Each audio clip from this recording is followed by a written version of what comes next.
Привет из Беларуси. В прошлом видео мы с вами много говорили о сортах бегоний, в том числе и о гибридной бегонии. Сейчас сентябрь, и встает вопрос о том, как же сохранить нашу гибридную бегонию, поскольку мы не можем ее надеяться на то, что всегда она выживет у нас из такого клубня, потому что он не клубень, а такое корнеобразование какое-то, и оно не всегда сохраняется. Бывает, что если вы выкопаете свою бегонию, которая пропадает, то там нету ничего вообще.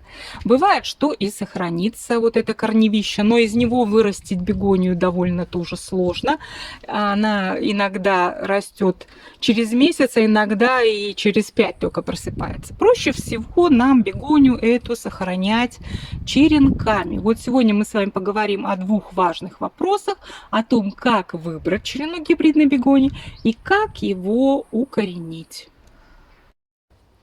Как выбрать правильно черенок на гибридной бегонии? Этот подход мы используем не только к гибридной, но вообще к любой бегонии.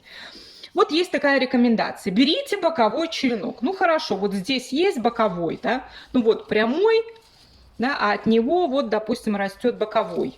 Видите, сбоку от него идет. Вот он. Вот этот основной идет побег, а это вот боковой. Мы его вот берем. Я всегда вот так отрываю. Оторвали. Почему надо их брать? Вот эта пазуха между стволом и листом, она занята у нас цветочной вот этой вот стрелкой. То есть тут вот будет цветок, следующая тоже занята. А вот эти, они у нас свободны были от цветов. Это только вот первые бутоны. И здесь у нас появятся боковые побеги, когда черенок укоренится. То есть пойдет расти кустом. Вот минимум 3 у нас побега будет. Потому что если мы даже выломаем вот этот бутон, а это надо сделать обязательно перед черенкованием, то вот эта пазуха, она будет уже непродуктивная. Отсюда ничего уже не пойдет.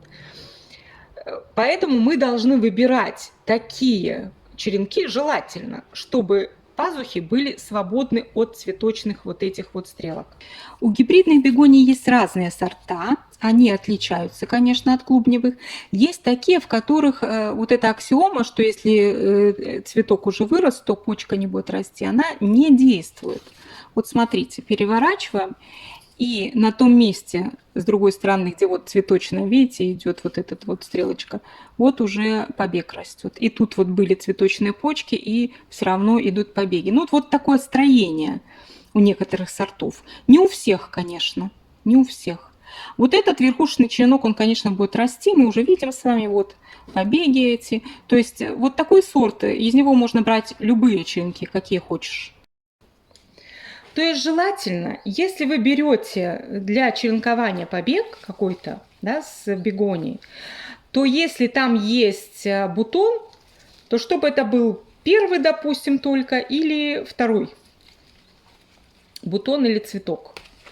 У вас должны остаться, вот видите, как наглядно видно, вот здесь вот проявляются как раз-таки то, о чем я говорила. То есть вы лист удаляете, но у вас с этого места пойдет расти новый побег. Вот этот лист мы оставляем, вот он пойдет расти новый побег. И тут тоже будут расти. Это первый только бутон на нашем черенке, мы его тоже, конечно, удаляем. Вот такой черенок, это как бы, да, классика. Это вот пойдет очень хорошо для черенкования, и из него получится хорошее растение. Хорошо, а что делать, если ваша бегония растет неправильно? Вот она у вас растет в один ствол, и никаких боковых побегов нету. Это вот бегония икония мисс Монтерей. Это еврочеренок. Ну вот он так растет, да, ничего не сделаешь. Все пазухи у него цветочные были, то есть они непродуктивные. Вот если сюда посмотреть, то тут получатся одни пеньки. То есть ничего из пазух не вырастет. Так что вообще отказаться от этого растения? Нет. Есть тоже способ. Научу вас, как делаю я. Я тоже укореняю верхушку. Конечно, вся эта красота выламывается, все эти цветочные, да, стрелки, все бутоны, все это укореняется. И раз у нас нету здесь пазух продуктивных, мы их растим вот здесь сверху. То есть за зиму, пока у нас этот черенок растет без досветки на подоконнике, он у нас, конечно, вытягивается, света ему не хватает, и он не закладывает цветочные почки. То есть у нас сверху начинают расти уже продуктивные пазухи. То есть пазухи без цветочных почек. И тогда этот некрасивый вытянутый черенок мы ближе к весне, может быть в феврале, в марте, мы его опять перечеренковываем. То есть снимаем с него хорошую вот эту верхушку без цветочных почек и опять ее укореняем.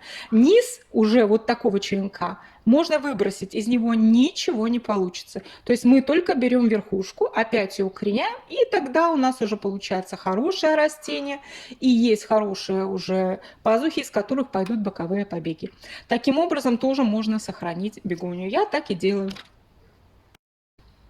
Один из способов черенкования бегонии – это черенкование в перлит. Вот у меня уже черенки готовы, такие большущие. Они подсохли, полежали. Вот здесь должен быть такой пробковый слой, чтобы исключить загнивание черенка. Это обязательно для любой бегонии, которую вы черенкуете. Ну и можно приступать. Можно лишние, вот эти нижние листочки удалить. У меня в плошечке здесь вот перлит. Это такая специальная добавка в грунт, которая продается в цветочных и хозяйственных магазинах. Можно с тем же успехом использовать и вермикулит, еще один вид такой добавки. Значит, смотрите, перлит у меня вот такой, не совсем белый, а если будете цветочных покупать, он такого ярко-белого цвета. Значит, все тоже очень просто. Вам нужно обязательно какой-нибудь укоренитель и какой-то инструмент делать отверстие, потому что перлит жесткий материал, и если вы будете не пользоваться инструментом, то можно легко сломать хрупкие стебли бегонии. Значит, все как обычно, значит, укоренитель, лишнее стряхиваем и поглубже туда и сильно-сильно обжимаем. То есть никаких тут новшеств нету по сравнению с грунтом, все то же самое. Единственное, что у нас будет немножко отличаться уход за вот этими черенками. Естественно, что хранить лучше в доме, где-то в теплом месте, температура около 23 градусов, ну, туда-сюда пару градусов, вы же понимаете, что это неизбежно как бы в условиях дома или квартиры. Значит, какие еще тут есть нюансы? Мы эту плошку ничем не накрываем. Перлит очень хорошо впитывает влагу, и также он отдает ее с поверхности нашим черенкам. Поэтому больше не надо их накрывать, им достаточно будет вот этой вот влаги. Единственное, что нам нужно поддерживать постоянно увлажнение в этой плошке.